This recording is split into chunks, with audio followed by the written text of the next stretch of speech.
Griff Hamlin here. Welcome and thanks for joining me today. We're going to do another video kind of on this, how to jam alone idea. And if you saw my last video on this, you know that we did some short phrases, some short licks of just slightly under a bar. And so that allowed us to kind of do, if you will, a framework or a roadmap where we played a chord on beat one, and then a lick, and then another chord. And we would go back and forth between chords and licks that way. And as you may remember, this really works on a lot of different things. First of all, you can play by yourself. You can play all day long. You're making it up as you go along, but it still sounds very musical. You may have heard me say in the past that if you have rhythm and you have harmony, meaning chord changes, and you have melody, you have music. It really does work that way. So by playing the chord, you're creating the harmony. By playing in time, you're creating the rhythm. And by playing your little one-bar phrases, you're creating the melody. But it sounds cool if you can do two-bar phrases.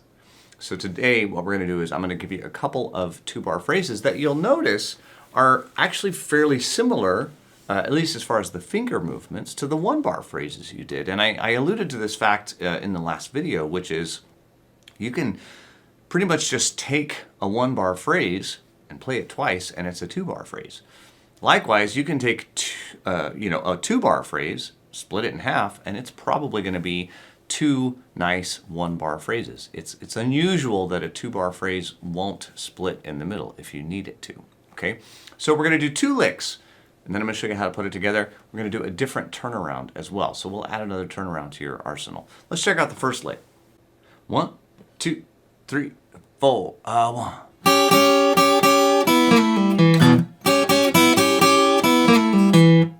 So this one probably sounds remarkably similar to one that we did before.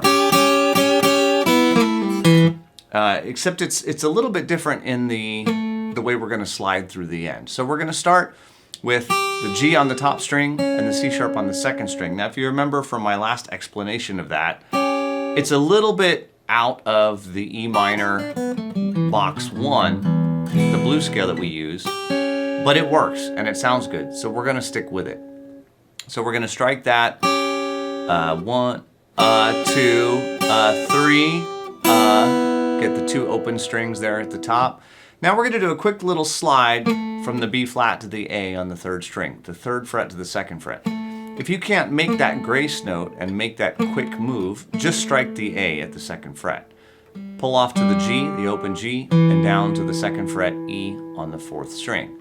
So 1 and 2 and 3 and 4 and Now you'll notice that I have an open and a 2, which is part of an E7 chord, but you'll notice that I have it in parentheses.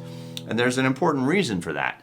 This particular lick will work over any of the three chords in the progression. So you could play this over the E, you could play this over the A, or you could play this over the B. In fact, it would go between the B and the A. So if you choose to do that, those two notes for you may be different.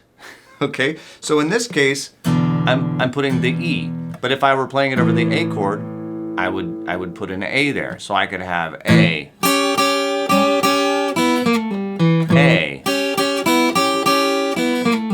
or I could have the B to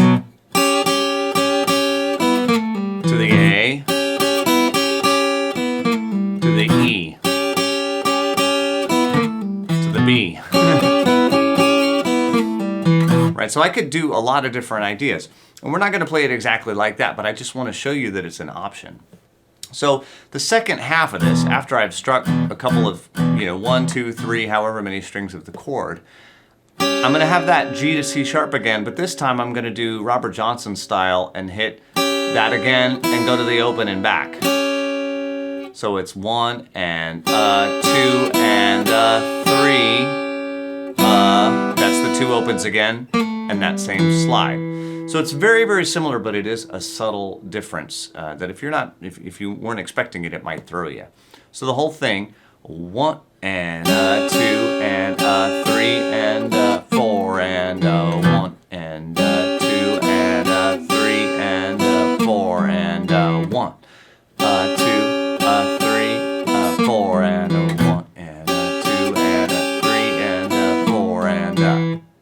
All right, so now the way we're going to kind of put this together, you may remember from the last video, I told you only use, learn and memorize one lick and then work with it. Okay, so we do have to put it together. So we're going to use good old blues in E pattern. And I'll do a quick change. And then I'm going to go ahead and play my lick. So notice that I'm doing 2 bars of rhythm. 1, 2, plus 1 beat. And there's my lick. And that took up the second 2 bars, right? So that was bars 3 and 4. So now it's time to move on to the 4 chord. Second bar, back to the 1.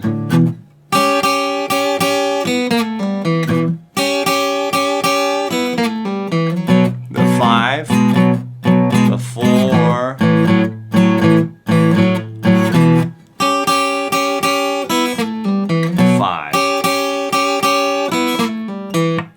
okay, now admittedly, that's not exactly how this is all going to end up, but that's a good way to practice it.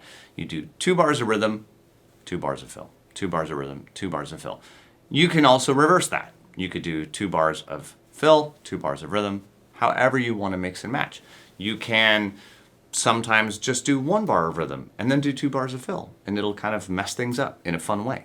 Okay, again, the sky's the limit. You can do it however you want. I could play just 1 bar and then a 2 bar phrase and then back to 1 bar of rhythm and then maybe 1 bar of rhythm again, or just 1 bar of fill, right? There's tons of ways to mix and match this, and I don't want to go down that rabbit hole, but I just want you to get the idea that you can mess this up however you want, and it usually works out just fine. Okay, so let's take a look at a second lick that we can add, and then we're going to do a turnaround. 1.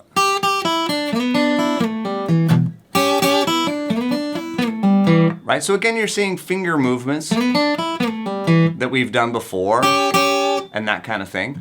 But we're going to do, again, kind of this open E blues, right? So G, G, E, D, slide A to B, just like we've done before, D, E, slide the B back to the A, or if you can't, just get to the A.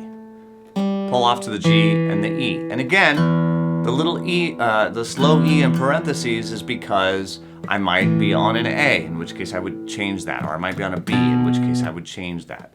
Again, I'm going to do that G to C sharp. You can tell I like that sound. Give it a little blues squeeze. Strike that twice. Open E, D. Again, do my slide. This is going to be the same as the previous bar. Slide A to B, to the D, to the E. The B goes back to the A, pulls off to the G, and goes down to the E again. So all in time, 1 and 2 and 3 and 4 and 1 and 2 and 3 and 4 and 1 and 2 and 4 and 1 and 2 and 3. And if there's something that you want to pull off, and maybe I struck it, but you want to do a pull-off, by all means, knock yourself out. You do not have to do this exactly the way that I do it. That's totally not the point. The point is to show you what you can do, not how you have to do it. It doesn't necessarily work that way. So if you prefer to pick where I slurred, or you prefer to slur where I picked, go for it. It's great. Okay, so that's our second lick. Again, you might want to pause, you might want to practice that a little bit, but let's go ahead and move on to the turnaround. 4.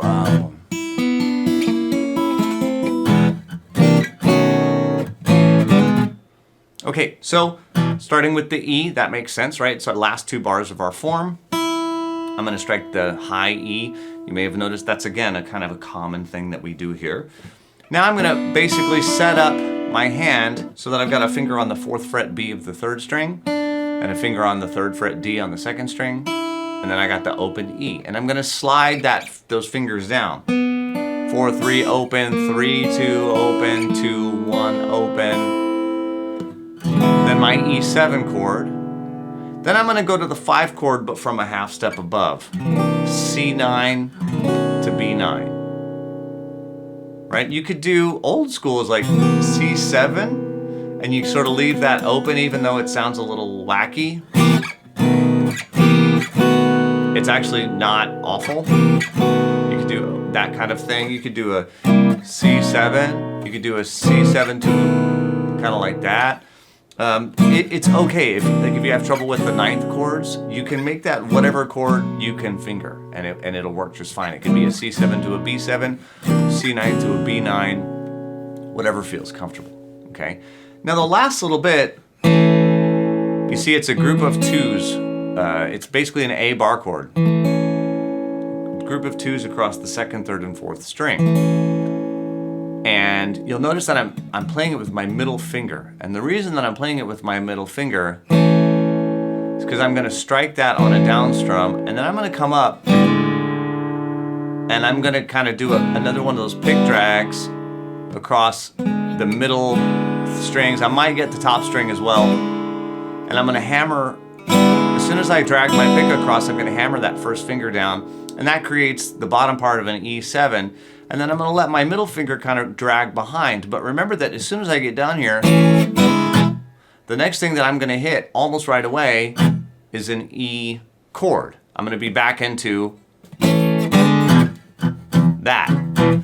Okay, so notice what I'm going to do with my fingering. I'm going to have my middle finger there. I'm going to have my first finger goes there, my middle finger here. I'm going to hit the first of the blues in E rhythm that way, and I'm going to immediately switch to my first finger. So watch for that. Right? So you notice the first one, and then during that little rest, I switched. Right? So one more time slow. 3,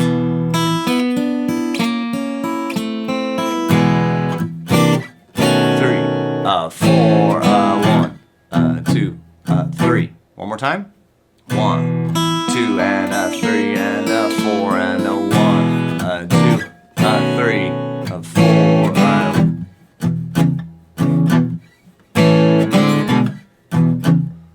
There's that move a few times. Okay, so that fingering will go a long way towards, helping that work for you. Otherwise, it feels really odd to try to, jump your fingers all around, but you can switch back and forth between that index and middle finger for that one spot, and it works out really well. Okay, so as usual, now I have 2 licks and I have a turnaround. So if I do my blues in E pattern for 2 bars, right? If I have 12 bars in total, so I'll do my blues in E for 2 bars, and then I'll have the first lick for 2 bars. Then I'll do my blues in E pattern for 2 bars. Then I'll have my second lick for 2 bars. Then I'll do my blues in E pattern for the 5 and the 4 chord, bars 9 and 10, and then I have my turnaround for the last 2 bars. I have a whole 12-bar blues. Let's see what it sounds like. 1, 2, 3, 4.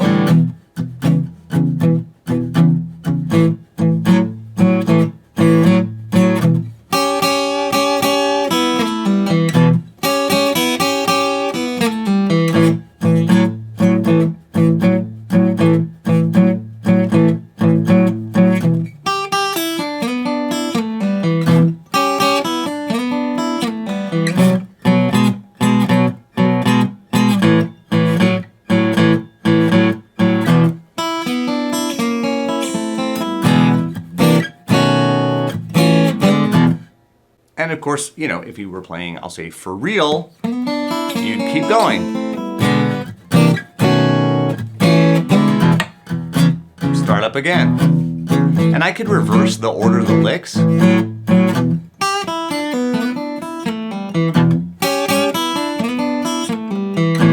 can switch them back and forth all I want all day long. Like I said before, you could add in some of the 1-bar licks from our previous example. You could, instead of doing 2 bars, you could do just 1 bar and then a 1-bar lick and then a 2-bar lick. You can mix and match this stuff all day long, as much as you want, and I encourage you to do that, because the more that you kind of mix and match these different ideas and try to play them, the better you're going to have. Again, that 12-bar blues is going to be really solid in your mind. You're going to sort of work those improvisational muscles, right? Because you're going to be choosing things on the fly and going from, say, 1-bar licks to 2-bar licks. You don't have to, and I don't recommend that you do it at first, okay? Like everything, take it in small baby steps. Do it the way I did it first, okay? Just play the 2-bar groove, play one of the licks. The 2-bar groove, play one of the licks. The 2-bar groove, the turnaround. Repeat exactly that way, okay? But then maybe play 2-bar groove and play the second lick, and then the 2-bar groove, and then the first lick. Just reverse the order of the licks. And then the 2-bar groove, and then the turnaround won't change, okay? And when you get comfortable with that, maybe you'll take one of the 1-bar licks and you'll double it, right? Now you have 3 different options. 2-bar groove, any one of the 3 licks. 2-bar groove, any one of the 3 licks. 2-bar groove, turnaround. 2-bar groove, any one of the 3 licks. And you can continue like that. It's a very easy, relaxed type of practice, but it sounds really great and it's a lot of fun, okay? So I'm gonna leave you with that today. Give it a shot. As always, if you have a friend that you think might dig this video, feel free to share it with them. I'm going to do one more along these lines as well, where we're gonna talk about what we call a closed position. So instead of doing everything in E, what happens, say, when we're in E? Or in G, I'm sorry. What happens when we're not in E, when we're in G? And we no longer have these open strings, and maybe there's some different types of things that our fingers can do. And there's some nice things that you can notice that will help you play licks over any chord. No matter what key you're in, you can just play the lick because it goes with the chord. So we'll talk about those in the next video. But for now, practice this, have fun, and I'll see you soon. Take care.